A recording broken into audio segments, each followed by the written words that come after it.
Right now, he's the hot favourite. After 5 months, the infatuation with Kevin Rudd is still going strong. According to the polls, if they had an election tomorrow, he'd be our new PM. A dream run, and all the more amazing when you consider how little we actually know about this man. Sure, he's a bit of a swot, clever, ambitious, never lost for words. That's about it, about all we've been allowed to see so far. And let me tell you, Team Rudd runs a tight ship. It's all control with a capital C. Getting to know the Rudds isn't easy, but occasionally the family does let its guard down. And that's when politics gets interesting. G'day, nice to be back. Kevin Rudd should have been the quintessential Queensland country bloke. This is where Dad would occasionally have an amber fluid. Raised in tiny Yamundi, as he tells it to his wife Therese, it all sounds like a pretty ordinary 60s childhood. You used to stand here and the window would open and Dad would reach out and hand you a cherry cheer, which is lemonade with a huge dose of raspberry cordial. That's so bad for you. But somewhere on the way to becoming a regular Aussie bloke, Kevin Rudd took a different road. A detour that turned him into a Mandarin-speaking diplomat who prefers bark to the Beatles. G'day, how are you? Look, I get a sense that you have had to spend some time de-nerding yourself. He says, rapidly adjusting his glasses. Yes. Is this true? Do you feel as though you do have that image of being, fairly straight? This is the time for the revenge of the nerds. Come on, it's about time. Time for the revenge of the nerds. I mean, have you had to make some conscious effort to... No. Look, I reckon the Australian people spot a phony at 50 paces. You don't care if they think you're a nerd? I couldn't care less. I'm me, you know. Have you got any ideas for the election? And so far, Australians seem to like what they see. If the opinion polls are right, they're about to send this 49-year-old family man to the lodge. How long do I get for a speech, by the way? About a minute and a half. I've never ever spoken to a I know. That's not fair. But right now, Kevin Rudd has a more pressing matter to deal with, the upcoming wedding of daughter Jessica. What are you doing? You're doing waltz? No, we're doing rumba. You're doing bridal waltz? No, we're doing rumba. How can you have a wedding without a bridal waltz? It's a bridal rumba. No, Do you understand this? How can you have It's called being progressive. We've moved past the bridal waltz onto the rumba. I've never been to a wedding where you have... Well, you're about to. It's nice to meet you. My name's Genevieve. Kevin's always been a serious insect. Ducks of his school, and then on to the Australian National University to study Chinese. I was a bit of a swot. I mean, let's not pretend that I wasn't. No wild parties, no. Oh, a few parties. Define wild. What, did you inhale? I neither smoke nor inhale. You did nothing. What did you do? I don't mind the odd tipple. It was here at the ANU's Bergman College that young Kevin met Therese, his bride-to-be. Therese, am I right in understanding it was not love at first sight? Well, it was it was interest at first sight, and then sort of about 18 months of deep disagreement, hatred and argument. Hatred's probably too strong a word, really, but we disagreed about just about everything, and then it was love.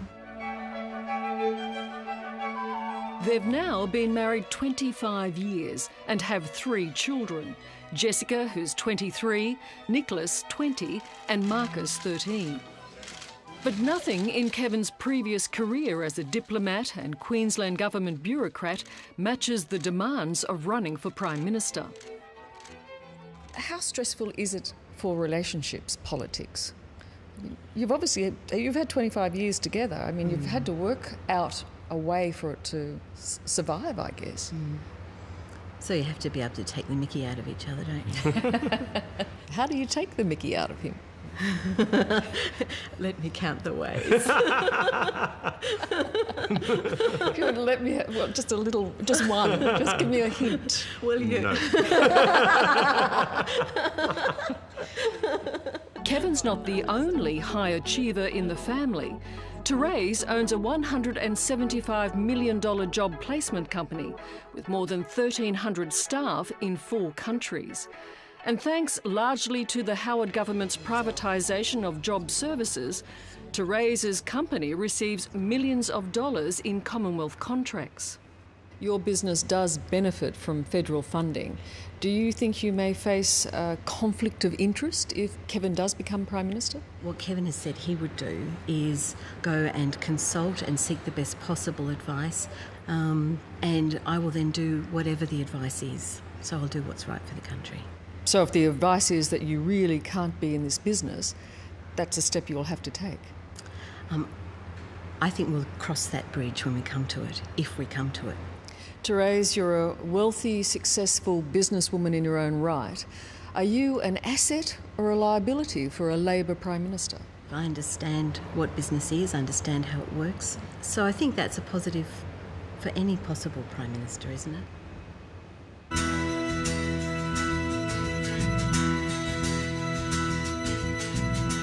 The federal election is still months away, but the undeclared campaign is well and truly underway.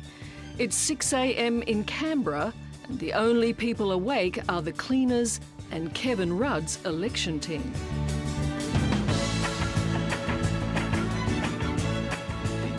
And as I discovered after a week with Kevin Rudd, this is how it is every day.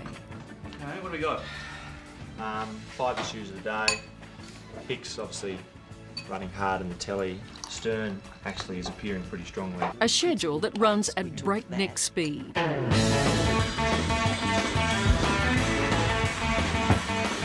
Interviews. Kevin Rudd, good morning. Good morning, Chris. What is the Labor Party's position on David Hicks? Meetings. Welcome. Off you go. And emissions trading, that's done. A policy lunch. Oh, it's all good.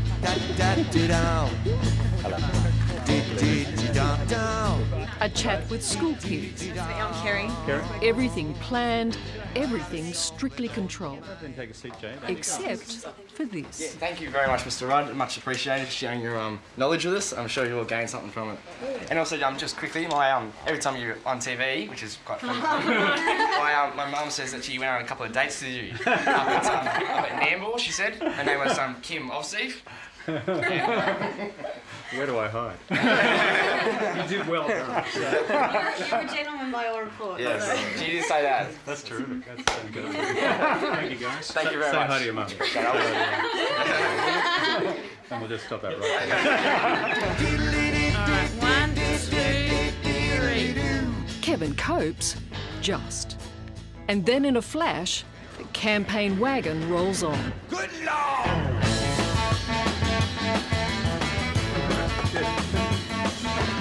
On average, how often would you get home? I seem to be only home 1 or 2 days a week, How long can you sustain that? so long as the ever-ready battery holds out. As long as it takes. I've learned one thing from Mr. Howard, is that he works really, really hard. So do I. Next day, and Rudd and his shadow Environment Minister Peter Garrett are on the campaign trail in North Queensland at the huge Blackwater coal mine. Are they happy to see us? Oh, I hope Are they so. happy to see you? Oh, yeah. Is this going to be good? Yeah, they'll be happy. They're always happy to see you. You sure of that? I am. Rudd is the consummate politician, complementary to his hosts, This is an important part of Australia's economic present and Australia's economic future. brutal to his foes. Senator Bob Brown was out here a month ago floating the idea of shutting down the industry. What do you say to claims about like that? I think Senator Brown has got rocks in his head when it comes to that matter. It's what coal miners want to hear, and it's a message he's happy to hammer again Bob Brown has rocks in his head when it comes to the future of coal. and again. I've got one message for Bob Brown, and it's this. Bob, on this question, you got rocks in your head.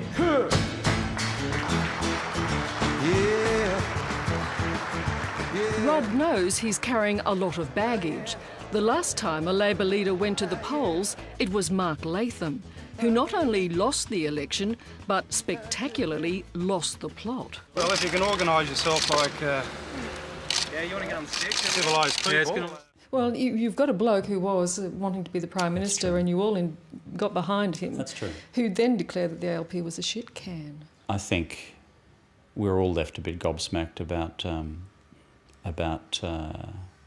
how all that came out and how he behaved once the election loss occurred. Do you think that's still in the minds of people, though, particularly when it comes to ticking that ballot box again? I think they see me a little differently.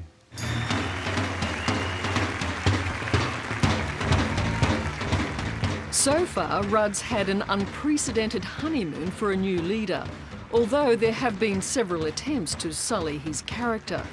There were question marks over his memory of how his family were evicted from their home and over his infamous lunch with disgraced WA Premier Brian Burke. Go get him, Ruddy. Have you ever lied as a politician? Certainly not knowingly. You've never lied to save your skin? No. You've never lied because it was convenient? No. Am I some sort of Mother Teresa saint in public political life in Australia? No. Do I get stuck into the other mob when I think they need getting stuck into? Yes. Am I some paragon of political virtue? No. But I still think you've got to level with people. So you would never lie? I would never knowingly lie. You throw in knowingly because you can accidentally lie. Well, I'm just saying that that's the way in which I see it. This is the first time Kevin Rudd has been back to the family's Eumundi farmhouse since a car accident claimed the life of his father in 1969. There's a kitchen out back there. Yeah, all right. Yeah, come on. You want to come in? Rudd was 11 when he and his mum left the farm and has always claimed they were evicted. This was where I used to bunk, in here. Okay. It all looks a lot smaller, I've got to say. That version of events is now disputed by the previous landlord's family. They say they're insulted by Rudd's story and claim Mrs. Rudd was given plenty of time to move out. What do you remember of being asked to leave? Oh, it was a tough time, and some pretty strong things were said, and Mum had to go. But it doesn't detract from the fact that the time I spent here as a kid growing up was just fantastic. The fact that somebody else has a different memory of those events? I think anybody wants to try and defend the memory of their father. I understand that. And just as I'm attached to defending the memory of my mother. You see it as that? Although it was more of I guess politically it was viewed as an attack on your honesty, I guess. It's not so much an attack on your mum. Yeah, it's just politics, yeah. I remember it all pretty clearly as an 11-year-old kid, so that's life. Good on you, Kevin. All the best, mate. I like your stars. For Kevin Rudd, it's just the beginning of the biggest year of his life. Jessica's getting married. Is it sort of pure white or creamy white? I'm not telling. Nick turns 21. I'm not a natural. Have you inherited your father's natural sense of rhythm? Yes, the Rudd rhythm. That is, it's not working? Yeah. And Kevin turns 50. OK, Therese, you've got a wedding this year. You've got a 50th. Yes. You've got a 21st. We've got a 21st. Nicholas is turning 21st. And you've got an election. Yeah. Have you thought of doing a runner? Let me out of here. School of Arts. That's where you learnt to dance. That's where I lived to dance. The Pride of Erin. Pride of Erin, all the rest of it. The Rudds are an almost impenetrable, politically savvy family. It's like they've always known this time would come. They failed. And they know better than anyone that voters don't just need to like Labor, they also need to like Kevin. And if you don't win this election? The possibility doesn't exist. There's no such thing? If I succeed, terrific. But I'm not about to think of the alternative.